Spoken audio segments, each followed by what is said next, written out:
and welcome to Something to Talk About. I'm Linda McNamee, and for the next hour or so, we're going to be talking about some big stuff. And we're going to go on some adventures, and you'll find out how those two are connected momentarily. But as always, I would like to thank you for tuning in. If you have a suggestion for a future topic, you are always welcome to email me at talk@bcattv.org. And if you have suggestions or contacts or anything, that would be awesome. As always, I would also like to thank the crew for this evening. Chris Flaherty, who is a staff member, makes sure that everything runs smoothly and us volunteers know exactly what we're doing, or at least don't get into trouble doing so. And my volunteer crew for this evening, Evan McNamee, Gwyneth McNamee, and Lucian Gates, who have graciously given up their Wednesday evening to come hang out at BCAT. So thank you very much. And it's become a tradition now. Thank my husband Paul for staying home for daddy date night. I hope you're having fun getting ignored by the cats. Okay, housekeeping is all set. I would like to introduce my amazing guest for this evening, Andy Jagelinzer, who is the producer of the Big Stuff podcast. Yeah, producer, host, co-host. Co-host, co-producer, co-director. Yeah. Co-adventure seeker. Everything. Thank you. Road tripper. That's for sure. That is for sure. I want to know how you get to do all this. Okay, before we get into the whole big stuff thing. Yeah. Tell us 10-cent tour about yourself, where you grew up, how you came to this area, because I know you don't live in Burlington, but you're still in this area. I grew up in a town called Framingham. Oh, so far away. Very far away. And spent most of my childhood there. And I made it a whole 3 miles to Wayland, which is where I live now. Via New York City and Boston and Somerville and, the whole thing. Everything. So you go to school in New York City, or? I did, yeah. Audio engineering. Cool. Was my thing. And I have a wife and a 14-year-old daughter, and I like big stuff. Cool. How do you find out about, how did you find out that you really liked big stuff? Well, I guess we can take it back to the beginning. I've been doing this since 1987. Okay. My then girlfriend, my now wife, and I crossed the country in a car, and we stopped at the Grand Canyon. Oh, and okay. Wait, you drove from here all the way to the Grand? Ooh, okay. Back, actually.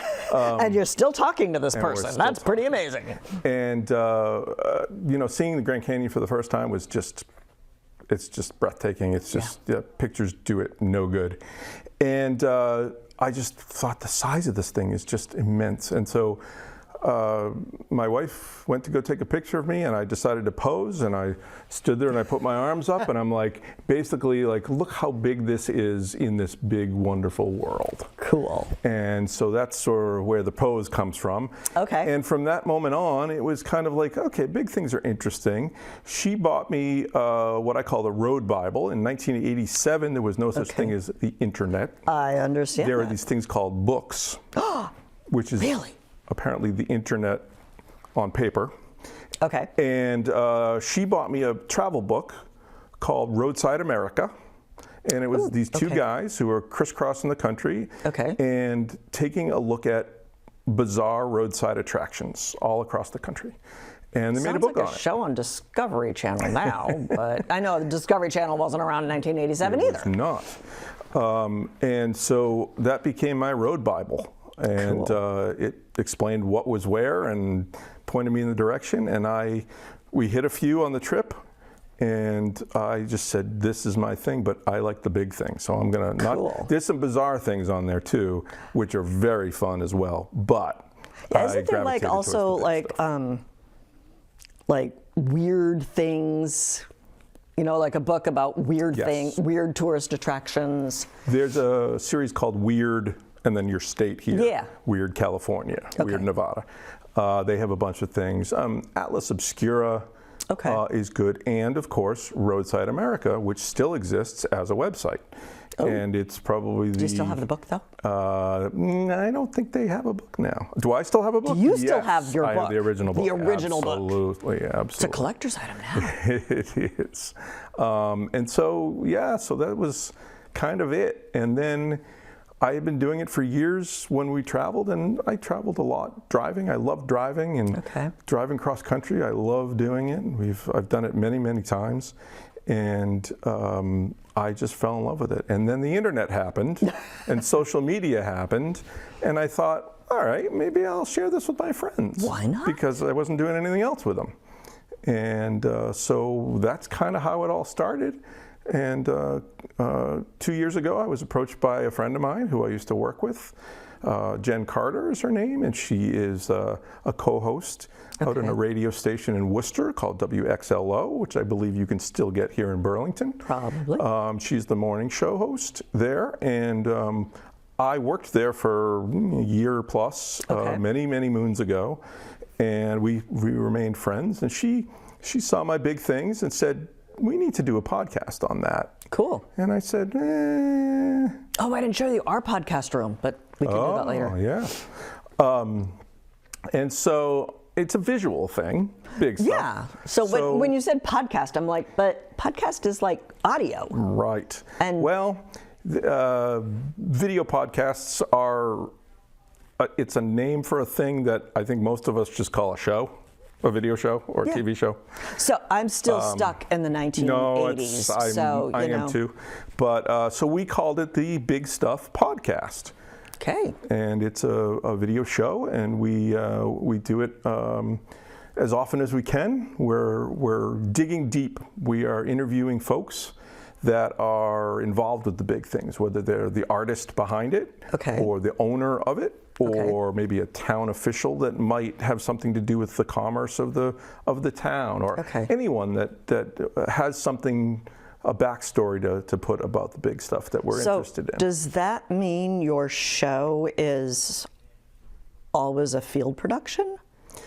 Because like if you're traveling to, South Dakota or something, right, you can't really get your guests to fly into Wayland just to talk No, to we do a few episodes over Zoom for sure. Okay. But we try to do things that I've visited in the past already. Okay. And that have a good story behind them, and we try to, How do you find the person involved, or is that, the invention of the internet? Because you're driving across, whoever. The secret sauce, I'm not afraid to pick up the phone and call and ask somebody to get somebody. And, driving down Route 2, Mohawk Trail. Yeah. Mohawk Man. Yeah. I know he's there. Yep. I know exactly. He's big, but I wouldn't have any idea who to talk to about him. Yeah, well, I guess you'd find out what town he's in, which I believe is Sherburne Falls, I believe. And you'd start there and say, who owns the guy and what's the story behind him? Okay. And one thing leads to another, and there you go. So that's typically how it's done. We'll just get in touch with somebody. And if there's a good story there that we can make an episode out of, we're going to do it. And how long is your show? Does it vary? It varies, but typically 20 minutes after editing and such. They're not long. Well, I wasn't sure, like, if you were blocked into, I'm still thinking standard, television where you have to have, a half an hour or whatever. No, it's not appointment television or appointment internet. That's what it's called. I never knew. It's you stumble across it and you watch it whenever you get a chance. Okay. So we also do these things called field reports, where it'll be me most likely. Sometimes it's Jen when she travels, and it'll be a report that I do live, and it'll be like a 2-minute thing. Okay. Just a quickie little field report. Is it just you, or could it be with like some of the stuff you have are like in buildings or something, so there might be the owner there to talk to? Yeah, no, the field reports are really just, here I am at the thing, and here's the quick backstory on it, and that's it, and I'll see you next time. So very simple, that's what the field reports. The full episodes are where we get deeper into those stories. And so we do that kind of thing as well, and we're all over social media. Like every day we're posting stuff. We have all kinds of things that we're posting on social media, and our website has all of our episodes and all of our field reports, as does our YouTube channel. I love it. And there's the card. There it is. All right, I do have a question for you. When you were talking about, traveling and finding big stuff, and it's like the whole chicken and egg scenario. Do you look through your book and say, that looks really cool, I'm going to plan a trip around that? Or do you just say, I want to go to the Grand Canyon, and you start driving, and then you're like, ooh, that's kind of cool, and ooh, that's kind of cool, and it varies. I do. I'm a videographer by trade, and I do have some clients that put me on the road, and I'll need to fly into, for example, let's say Phoenix. Okay. And instead I'll fly into Los Angeles, rent a car, drive to Phoenix. I hope you are not a videographer while you're driving. Oh, I film, and I'm looking at my texts while I drive, and I'm filming, and Rental! No. You need to invest in one of those self-driving cars so you can. Yes, excellent. So that's one example, and then usually on the way out, I'll do the reverse. I'll rent a car from Phoenix, and I'll drive to Las Vegas, and I'll fly out of Las Vegas. Something along the lines of that. So I do those once or twice a year if I can. Some of them turn into very, very long trips, which is good. Other times, there may be an event. So for example, this New Year's Eve, I went down to Pennsylvania because in Hershey, they raise a giant Hershey Kiss. As you know, you normally would drop the ball. Yeah. They raise up a Kiss. Is it real chocolate? I don't think so. And there's a big concert, and there's lots of people, and it's very fun. And then also the town of Bethlehem has a giant peep, like an Easter peep, the little candies. That's where they make them. And so they have a little festival around that, and they drop the peep, and that's a lot of fun too. So I literally went on. Peep was because I'm thinking, compared to a real peep, it's massive, but it's probably about this big. Because I'm also thinking, with all of your other big stuff that you see, I'm thinking something 40 feet tall, and I'm like, that's usually a big that's the case. Yeah, usually that's what I'm after, is the super big stuff, but. It's okay. It is bigger than the original for sure, and where are you going to find a bigger one? Honestly. Although reading, some of the places that you've been to, I'm like, darn, I wish I did know you in the 1980s, because I grew up in Chicopee, which is what used to be Exit 5 off the Mass Turnpike. And they used to have the World's Kielbasa Festival. Every September, and they had, at that event, the world's largest kielbasa. Wow. And would they eat it? Afterwards. But it was like a 400-pound sausage. Very good. That's nice. It kind of needs a really big barbecue to... No, I think they chopped it up, but it was like this swimming pool full of ice with this giant 400-pound sausage there, and we had Miss Kielbasa, and But I think Did you win Miss Kielbasa? No, I didn't even enter. All right. So, Fair enough. I'm like, but I don't think they have the world's largest kielbasa anymore. That's very sad. But I'm also thinking out in Michigan, they have the biggest breakfast with cornflakes, and then I think somewhere in Western Mass, I want to say Springfield, but I'm not sure, had the biggest pancake breakfast. Yeah, but you don't do stuff. You don't do food. You just do stuff. Oh no. Well, I mean, depending on what it is, there's the biggest frying pan. And they cook stuff in it. Wow. So they will make like the biggest Nachos omelet or something. or something. How do you flip that thing? No, never mind. Never mind. I don't ask that question unless I'm interviewing somebody. Yeah, so there's all kinds of things like that. But you know, the great thing about that is it's a community builder. It's really, it's just great for commerce and fun, and people enjoy that kind of stuff. And why not? It's huge and it's fun, and that's the bottom line, is it's fun. So on your trips, Yes. how much is targeted, I need to go find the giant Pez dispenser, and how much is, oh, I'm just driving down the street and, oh, that's cool. Let me turn around and, you know, when it's safe to do so. And That's a bonus find. okay. That's my lingo. Okay. How Technical, very technical term. do they happen frequently? Or? It might be 1 out of 10. Might be one that I Okay. did a U-turn and wasn't expecting. A lot of it is planned. Again, I will look at a bunch of different sites, and I'll look at maps, and Okay. I'll figure out which route I want to take, and you know, how long is it going to take me to get from here to here. Do you also have By GPS? also stopping 40 times to get from here to here. Yeah, that's true. And so there's a lot of, it's not math, but it's just, you know, sort of Gotta figuring build out how in many more, hours could I drive. Typically, so admittedly so, I will usually go 4 hours of regular driving Okay. with 1,000 stops in between the two. So that turns into 8 hours, easily. 12, 12 hours. Okay. 15, yeah. So do you sleep in your car, or do you no. just drive and say, oh, there's a Holiday Inn, I'm going to stay there? I go on adrenaline. It's just so much fun for me. I love to drive. I absolutely love the open road and to drive. So you got to do that if you're into this, you know, Okay. to doing it the way I do it. Gotta do an RV. You gotta like driving.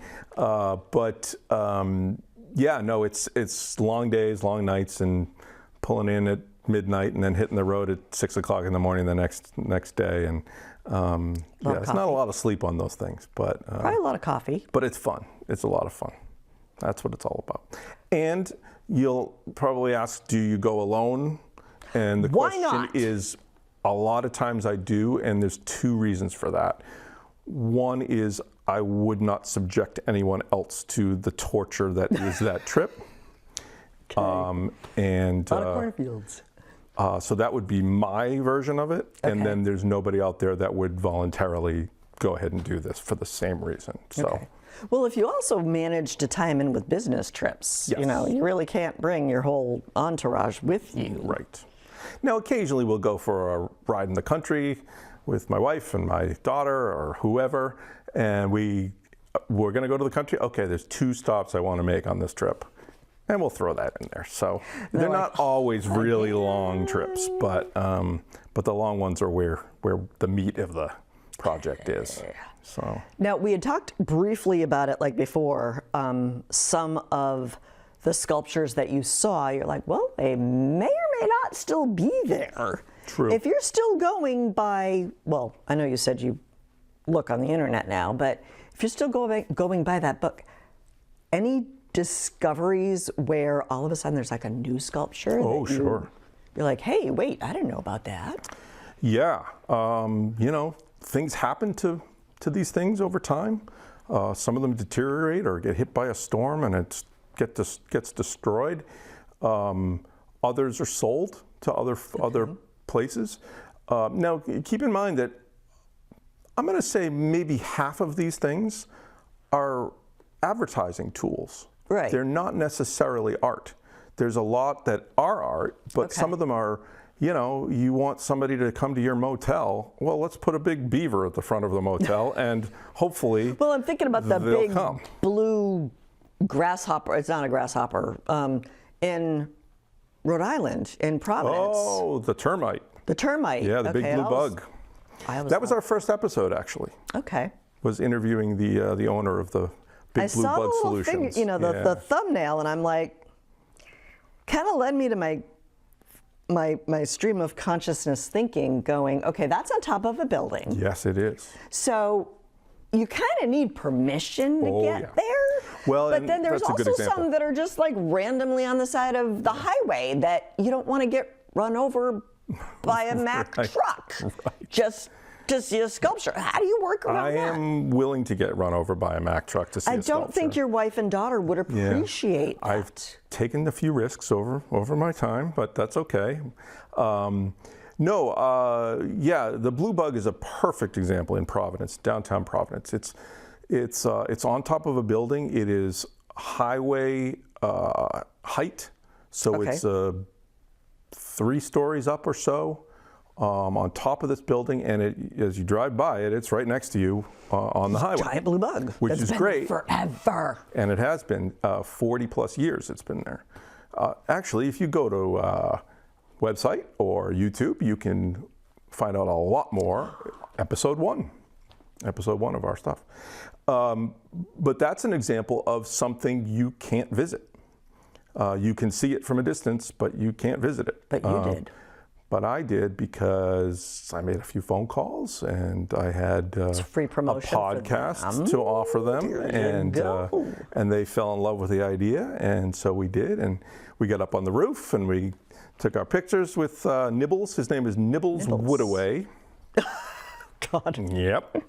And he is the mascot for Big Blue Bug Solutions, and they are a pest control company, and they've been around for 45, 50 years with the bug, and it's been very successful. They've done very well. But that's a perfect example. Back in the 1960s, there was a company who made these giant men, 24 feet tall. Oh, yeah, like Paul Bunyan do. Yes, those are called muffler men. And the reason why they're called muffler men is they were sold to a lot of muffler shops. Okay, I saw that. I'm like, where did you get the name muffler? So this guy is holding an axe, for example. Yeah. Now that's, I do not see muffler when I look at that dude. Because he used to hold a muffler in his arms. He did. In front of a muffler shop. Okay. So the company that made these things, and they're fiberglass, they would have a fiberglass muffler in them, and they'd sell them to muffler shops all across the country. When there were muffler shops, there aren't really muffler shops anymore. And so since there aren't muffler shops, those were sold off over the years, one by one. Oh, I want to put that in front of my business. Big Boy, perfect example. But they'll put something else in its arms. For example, that fellow there had an axe in his hand. Guess what it was? It was a wood firewood place or something. Well, they made tree removal or something. Yeah, so they did all kinds of stuff there. So there's hundreds and hundreds of them across the country, and they all have different uses. And they also did a female version called the Uniroyal Gal, and she was she held a tire in her arm. Of course. And she gave the Michelin Man some competition. Uniroyal was their main thing. Okay. Those are more rare. You don't see those much anymore. But these have become very valuable things. They're as long as you maintain them. It's fiberglass, so it's not bad. The paint usually fades, but yeah, it's. I'm looking to get one in my backyard, by the way. So I'm sure your wife would love that. Yeah. Okay, where do you draw the line, or do you draw the line? I rarely draw lines. Between like promotion, like the muffler dude, or the big blue bug, or like on I think it was on the website, saw like the giant popcorn thing from Canopy Lake Park. Sure. If you go to Disney World or something, I mean, everything is big stuff. Yeah, and that doesn't really bother me. But would that be considered part of? Yeah, so one of the photos that we have here tonight is a big wheel. You remember the big wheel that you used to ride when you were a kid? No, I wasn't allowed to ride one. My mom was convinced I was going to get run over by a car. And that is a massive. You can see me in the photo beneath the wheel, in between the wheel and the frame of the body. And that's at a Disney property. There is a big property that has decades. Each section of the property is separated by decades. And in this particular decade, I believe that was the 70s. I was about to say it's got to be the 70s. And they have big things all over the place. And I spent a good, several hours in there going from, You never went to the park. You were just looking around, getting a big face. It was a hotel. It was really a hotel. So, and I think I saw like a giant guitar. There's that guitars was somewhere, and I'm like, I think that also is like. Yeah.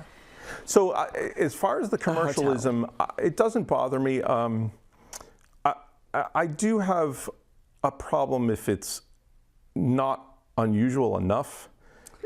So, for example, the trolls that you're seeing now. Yes. When I first saw that there was a place in Maine that had these trolls, I thought, wow, that's cool. I got to get up there. Yeah. Then I learned that they are everywhere now. And yes, they're all those like different. the ones from like the 60s and 70s are with the new Trolls movie. Yeah, and they're amazing, and they're all somewhat different, but it's not that unusual anymore, and so it kind of loses its luster for me. Yeah. I don't have bad feelings. It's just I do like the odd, and if it's common, unique. It's not odd. So, and then what is big stuff? I don't know. It's like art. It's got to be big, shocker, but it doesn't necessarily need to be bigger than the original. For example, explain. I have several whales. Well, whales are huge. They are. And most of the whales I've seen are life size. They're not bigger than the original. Wow, okay. But it's a feat to build something that big. Yes, and so that's a good example of something where I would say it doesn't have to be necessarily bigger than the original. Okay. Small things definitely need to be bigger than the original. Like, the LL Bean boot. Exactly. LL Bean boot. By the way, those are starting to pop up everywhere too, by the way. They're not. Really? Yeah, they have satellite stores all over the country now. Okay, so it's satellite stores. It's not just like driving along the highway and there's a giant boot somewhere, I do have a question for you. Well, I have lots of questions, but traveling around the world, traveling around the country, what are your thoughts about Pedro south of the border? I just remember driving, when I was 7 years old, and there were miles before you get to South Carolina. There's all those billboards, and it's like, have a ball, and there was a giant, beach ball or something, basketball. Yep. And then you get there, and there's like the giant, stereotypical Mexican dude holding the, the big sombrero. That's like the tacky tourist place of my childhood. Yeah, that doesn't bother me at all. Is that considered one of your I'll be honest with you. Goals? I have not been there since I was a kid, and I've not avoided it. Okay. I just haven't been on 95 at the North Carolina, South Carolina border in many, many years. I've traveled recently, this past summer, to North Carolina from Boston and then back, a different route, and neither of them involved 95. So I would definitely put that in my big stuff collection. Absolutely. That doesn't bother me. Again, if there were, oh my gosh, if there were south of the border stores in every state and there was a big Pedro in every state, I wouldn't be all that interested. But it was like this one rest stop, and I'm sure in the past 40-something years it's changed. Right. But I just remember the billboards southbound, nothing going northbound. If you're coming from, But it was like, it was my version of big stuff. Yeah, those were certainly not commonplace, but they certainly had. There's one out in New Mexico. As you are driving on I-10 headed east from Tucson. Towards the Mexico border. I believe it's Mexico. It might be in Arizona. And I believe it's called The Spot.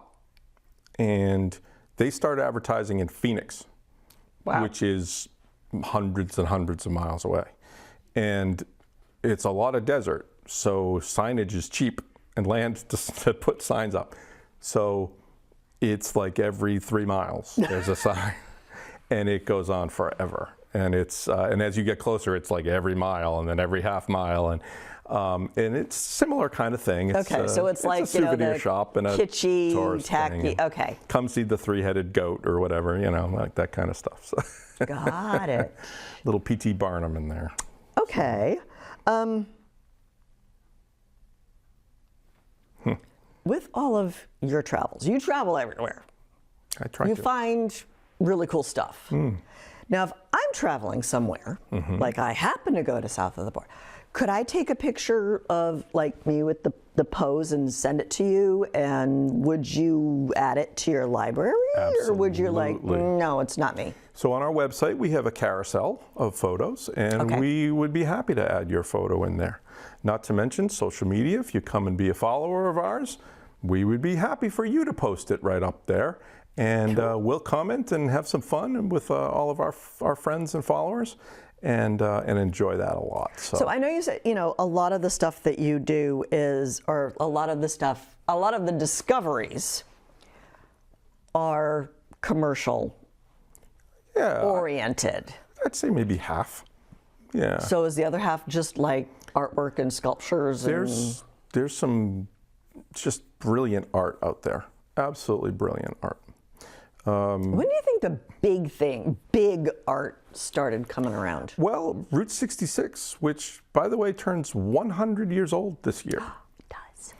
was a big starter for this because it was the highway that crossed part of the country from Chicago to Los Angeles. And though it wasn't a highway, it was, a two-lane road, really.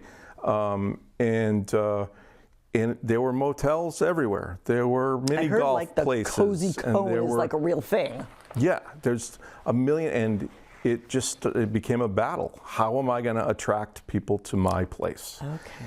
And so the big neon signs went up, and then there's a huge bear at this place, and there's a Martian at the next place. Whatever it is, it was all about eye candy and attraction, and bigger the better. And it was an American thing. Now, I've gone over to Europe, for example, and I say to people over there, excuse me, are there any big advertising things? And they look at me like I have four heads. And I have one forehead. I get that. Yeah, thank you. It's not a thing there. I wouldn't say looking at you going, you're a crazy American dude. Yeah, it's not purely American, but its roots are in American. Now, they do have big art, which is wonderful. And there's some amazing artists from Europe that are big medium arts where they kind of work in big mediums. One of my favorite is Klaus Oldenburg. He passed away a few years ago. Okay. And he, through the 60s and 70s, made incredible, humongous versions of everyday objects. And the detail is just unbelievable. I mean, you think you're looking at the real deal. And his art is all over the world. Wow. There's some in New York. There's 3 or 4 in Philadelphia.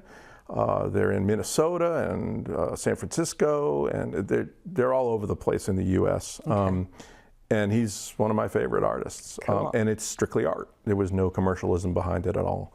And stunning. He just did stunning work. Him and his wife. Cool. And so art is a very big part of it as well. So. Yeah. Thinking of commercialization and art and where the two meet, you were telling me before the show what your favorite big thing was. Yeah, that's a question I get a lot. Of all the things that I've visited, what is my favorite? I gotta say, there's a place in Florida. I believe it's in the St. Pete area. Okay. And it's a church, except it's shaped like a chicken. Do we have a picture of it? There we go. Oh my gosh. Now, do you think they were intentional? I don't know the answer to that, and I wish I did, and that's probably something I should go and check out. But it's boy, it just screams from chicken. that angle definitely screams chicken. Not to mention the fact that it has been up for years, and they certainly know that their That it looks like a church chicken. looks a lot like a chicken. So it could have been, Okay. you know, purposeful, but I don't know. Is that the new advertisement for the church? We're going to build churches that look looks like animals, and that will attract people. Maybe that's the new advertisement. I don't know if that would work. Be saved by coming to the chicken, That's you right. know. Who knows? Holy chicken, Batman. So, what am I missing? How many big things have you been to, Andy? That's Yes, the how question many I big get. things have you been through? I get that a lot. I'm somewhere around 1,200 at this Okay. point. Do you do a lot of repeats? No. Occasionally I'll do something I haven't visited in 25 years, and I happen to be in the area, and I'll do it. But it's rare. No, it's mostly original ones, and I haven't even scratched the surface. I mean, it's just there are so many things out there, and a lot of them are not advertised. A lot of them are not on these websites or whatever. Like you said, the surprise U-turn one is nobody's written about that one yet. They're all over the place. Where would you like to go? Oh my gosh. There's just a little bit of a montage of just a few of the things. I was that getting I've been dizzy to. watching all of that. Yeah. Okay, I quickly saw like the golf ball water tower. Oh, there's many of Those those. seem to be like driving down 95. Yeah. You know, like when you get to Georgia, they all look like giant oranges or something. Exactly. Georgia, you got the big peach. Yep. There's a big strawberry in Florida, down in I think it's Lakeland, where it's like strawberry capital. There's oranges and there's Well, I know, watermelons. like in that area of Florida, they used to have a record store named Strawberries. Oh yeah, up here. So, I'll tell you a secret. I worked there when I was a kid. you did. So as far as the golf ball towers, Yeah. the water towers have become creative over the years. Towns are prideful, and they want to boast whatever it is that's big in their town. There's baseball water towers that have a minor league baseball team in the little town. There's the golf ball where, you know, It just looks like a golf ball. yeah, well, and it's, you know, maybe golf is their thing in that town, and they have a lot of golf courses, and it usually has something to do with the community. It's not just random, but they're getting creative with that, and that's great. I love it. What was the most adventurous trip? Oh, You've ever full been on? trip. Well, I had 2024. I had 2 clients that wanted me in 2 different places for conventions for a couple of days. One was in Dallas. The other one was in Washington, D.C. And Okay, that's quite the commute. And there was a week between the 2. And so I had planned to do the Dallas one, which was the first one. Okay. I planned to fly into New Orleans and drive through Houston up to Dallas. A pretty And big drive. It's a big drive. And Texas is big. Texas is And when you grew up in Massachusetts, you don't realize how big states can be. It's true. Right. Anyway, I thought about it, and I said, by the time I get home, I'm going to be home for like 3 days. And then I got to hit the road again. And so kindly, I asked my loving wife, would you mind if I stayed out on the road? And she, in her, maybe not her smartest moment, said, sure. So she let me go, and I did a trip from New Orleans to Houston to Dallas, up to Oklahoma City and Tulsa, up to Nebraska, and then took a right in Nebraska. Okay.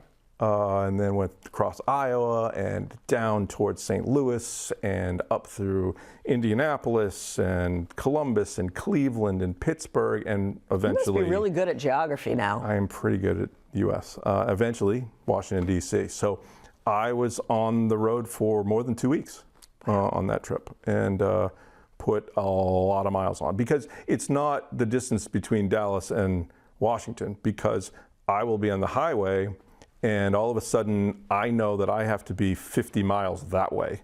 So I will go 50 miles that way, take a few pictures, come back the 50 miles, go one exit up and have to go 30 miles this way. So it's a lot of do before GPS? Maps. I love maps. Who Can't doesn't get there love from maps? here. Yeah. You know, in traffic jams or anything. I mean, that's got to be intimidating, especially if you're by yourself. Yeah. You know, going to these places that you've never been by yourself. You know, the internet doesn't always tell you if things are sketchy or not. You forget, I am a Massachusetts driver. Okay. So afraid of no one. I'm not worried about the driving. I'm worried about, you know, when you stop to get out of your car. Oh, yeah, no, that's fine. I've never run into any issues with people, or I have been yelled at and screamed at by security guards and things like that. Sometimes people kind of lose their minds for no apparent reason, because I'm not harming anybody by going and taking a picture of anything. Just taking a picture, dude. Yeah, but it happens. But it's, you know, I got to be respectful for what their values are, even though I don't respect them. I still have to be respectful. Don't agree with them, but okay. Video equipment, phone equipment, do you just use your cell phone, or don't. do you, like now phones have pretty good pictures, but if you've been doing this for a few years. Yeah, well, so I used to, way back, it was the old 110 film cameras. And you'd have to disc camera. You'd have to wait a week to get your pictures back, and then or half two. of them don't come out. Right. Yeah. But DSLRs are really wonderful. Mirrorless cameras are wonderful. I bring a small tripod in my DSLR. I'll have a telephoto lens or a wide-angle lens, and be prepared for whatever is necessary. If I can get close and still get the whole thing in there, then I will. If I have to drive 50 miles back to say. And so water towers are hard to get because they're so tall. Right. So I have to put the tripod here, and I have to walk a long way. Well, it used to be the 10-second timer thing where I would hit it and run. Okay. Fast as I could. And counting to 10 in my head the whole time, turning around, out of breath, put my arms up, and I'm halfway up or something, and I have to walk back, do it again. Now, obviously, there's apps, and you can take the picture from your phone and trigger your DSLR, which is very nice. Wow. But yeah, I travel pretty light, just a small camera bag with a couple of lenses and a very light tripod, and make the best of whatever I have to do. What about inclement weather? I've done plenty of that. If you get somewhere it's snowing, it's like, I've done plenty of that. do you still get out and take your picture? Oh yeah, or I will set the camera up inside the car and open the window and shoot out the window. I've done plenty of that. Torrential downpours. I'm not coming back to that area anytime soon. So if I don't get it, you don't want your nice $1,000 camera becoming, you know, going in for a swim. The best part of doing this, and there's two reasons why I do it. One, it's just plain old fun. It's goofy fun. Big things are hysterical. They're goofy to look at, and people get a kick out of it, which is great. My purpose on this marble that we're spinning on is to make people smile. And I think I'm sort of accomplishing that to some degree using this. So I do it for fun. But the other reason is it takes me to places I would never normally go. So I'm visiting these little tiny towns that there's no other reason to go there. And it's all of that is up here. The picture is great, but it's all up here. The memories of the smells and the taste of the food and the people you meet, weird and great and dangerous and whatever it is. Interesting. There's just amazing, amazing experiences on the road. And this country is a wonder of just wonderful places all around the country. And And so that's kind of the other reason, is it's just adventure. Where do you want to go next? Well, I do have a map Okay. that has plotted every single one of my photos. So I have bare spots in there. Okay. There are a handful of states I have not taken photos in, which is something I will be remedying Fixing. at some point. What is one of those states? I won't make you name all of them. Well, there's 3 that I have not been to Okay. at all. The 2 Dakotas, for some reason, I don't know why I've skipped those 2. No, there's something about the Dakotas. My daughter discovered that my dad had been to 49 of the 50 states. Oh.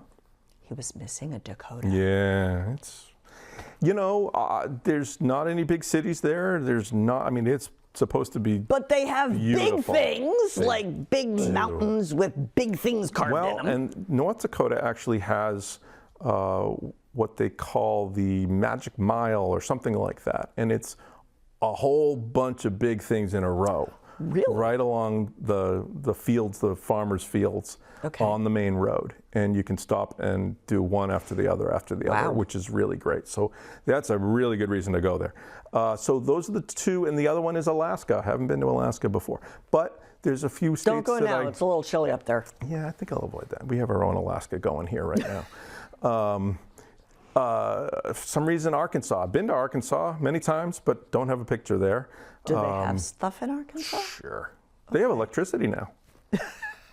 How about indoor plumbing? No, sorry. New Mexico. Been to New Mexico probably 15 times in my life. Don't have a picture from there. Don't know why. I'm going to be going to New Mexico this year for sure. Okay. A couple of other states as well. But for the most part, I'd love to complete, but there is no such thing as completing this mission because there's new stuff all the time. Yeah, So, but at least you could get to all 50 states. Wait, Hawaii. been there. Any big stuff? One big thing there. Big, So, yeah. well, I mean, there's volcanoes. There's, Well, yeah. But yeah, so I do have a big thing from there. Australia has some very big things. Okay. Banana, kangaroo. There's a whole bunch of things that Australia has. I Now, would love to go Australia to is a Australia. huge country. Can't drive there though. I got good windshield wipers. Maybe. Yeah. Well, anyway, I'll travel anywhere. I love traveling. It doesn't matter to me, but I do like driving and It driving. looked like your website, you did get to Canada a couple. Yeah, I've been to, matter of fact, we went last year to Quebec City and Montreal and got a whole bunch of things there. A couple of years ago, we did PEI and New Brunswick and Nova Scotia. So yeah, we've done that. I've been to a couple places in Mexico, a little bit in Paris and France, a few places in England and Ireland, and mostly America. So On your travels for big stuff, the whole thing started with the Grand Canyon. yeah. Do you still enjoy visiting national parks? Oh, yeah. And like, is it Pueblo, Colorado, with the big Devil's Tower? Or where's that? Wyoming. Wyoming. I don't know, but like yeah. national of parks course. have cool, big Yes. things.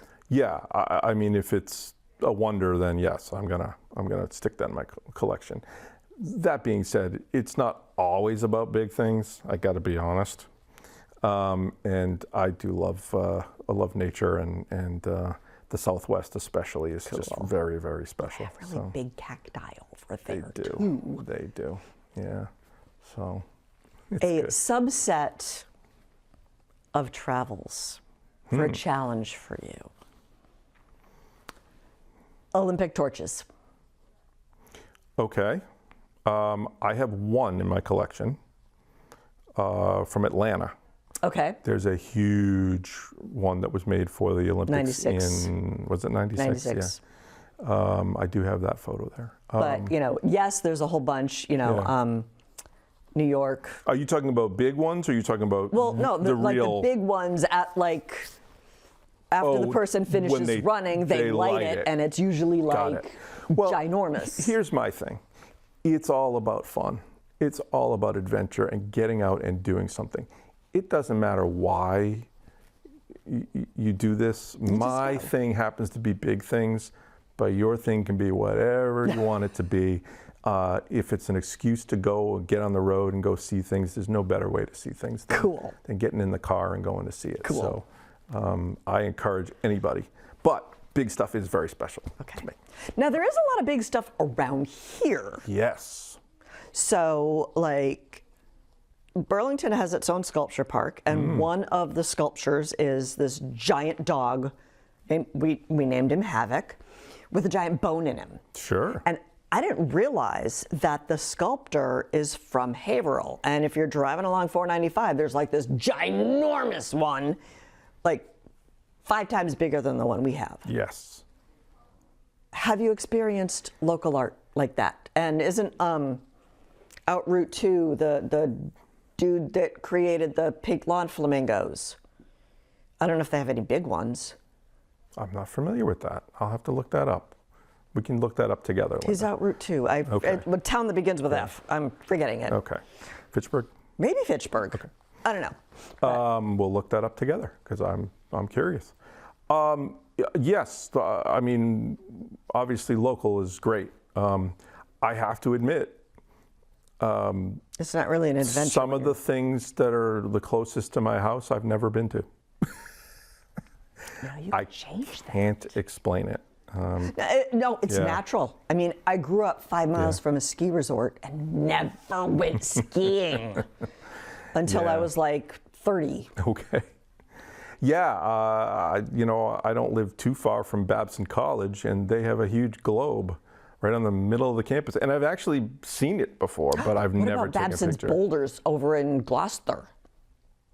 Not familiar. Oh, real boulders, yeah. Yeah, they're ginormous Sure. boulders, but they have like words carved in them, and it's like a depression area thing. And it's not really, well, they are big, but it's big but unique. Yeah, it depends on what it is. And, you know, like I said, it's like art. I'll know it if I see it.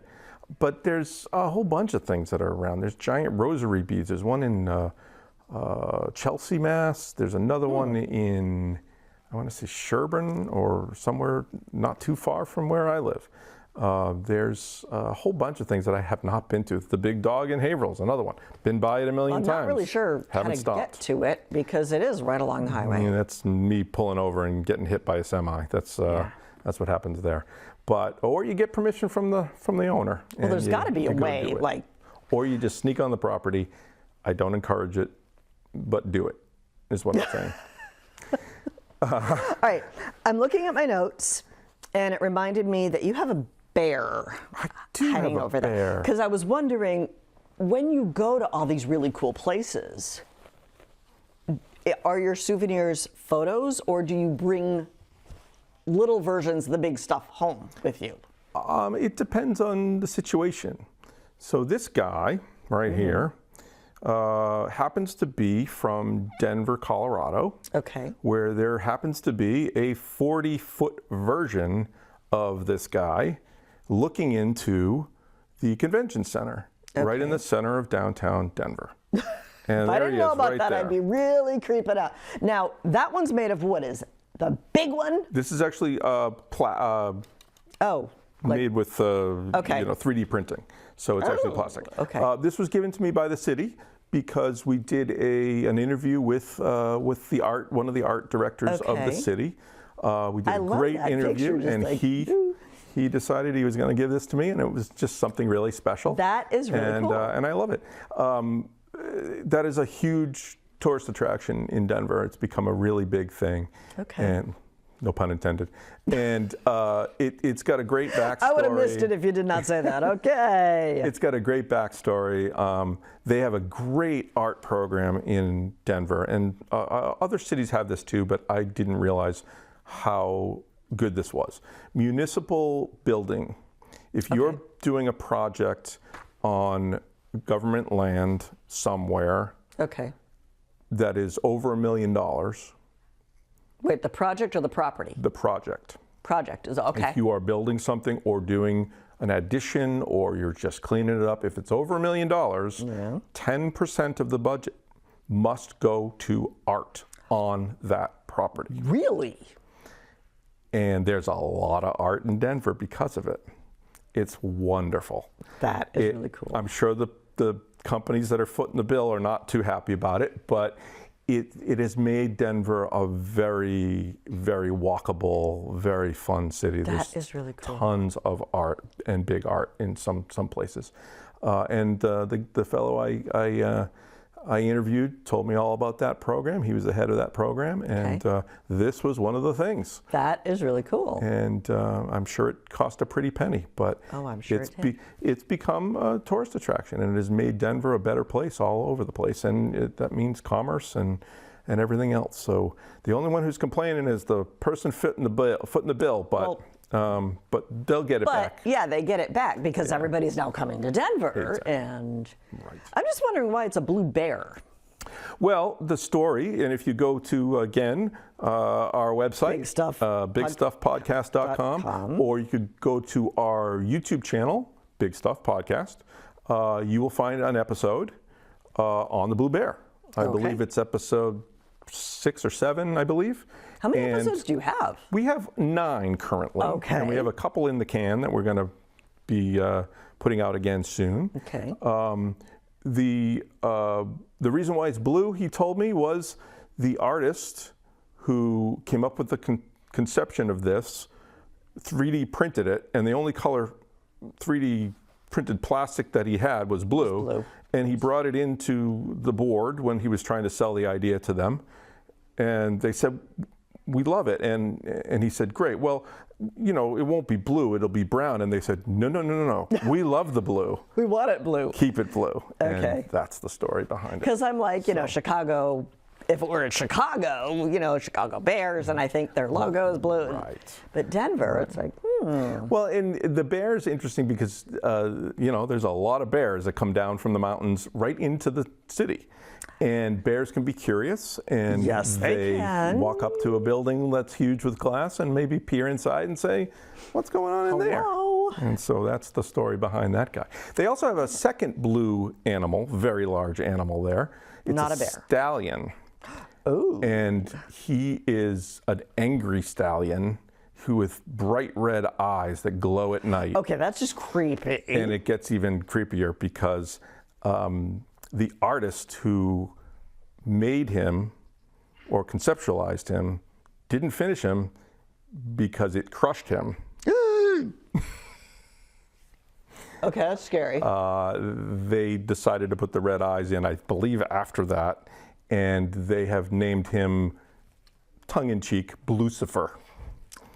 So he is at the airport, Denver Airport, and you can't get anywhere near him because he's in the middle of the field where the roads are, and if you want to go spend time in the federal penitentiary, then I was just thinking, by all means, at the go, airport, you might go get walk hit up to by it. a 747 or something. Right. So I have yet to go there, but my friend Michael from Denver said next time you're in town, you let me know and we'll get you out there. So cool. We're going to do that. So. And you know what? You could start planning that Denver vacation right now because we're out of time. We are. Yes, Well, we are. Wonderful evening. So thank you. I'm like, while you're talking, I have all these other questions. So we're going to have to continue this conversation a little later. I love it. But thank you so much for coming and sharing your stories and your adventures about all your big stuff. And I also want to thank everyone at home for tuning in. And I hope you now have that spirit of adventure and desire to travel and check out your own hidden treasures, I guess. All right, thank you. Have a wonderful evening. See you around town. Good night.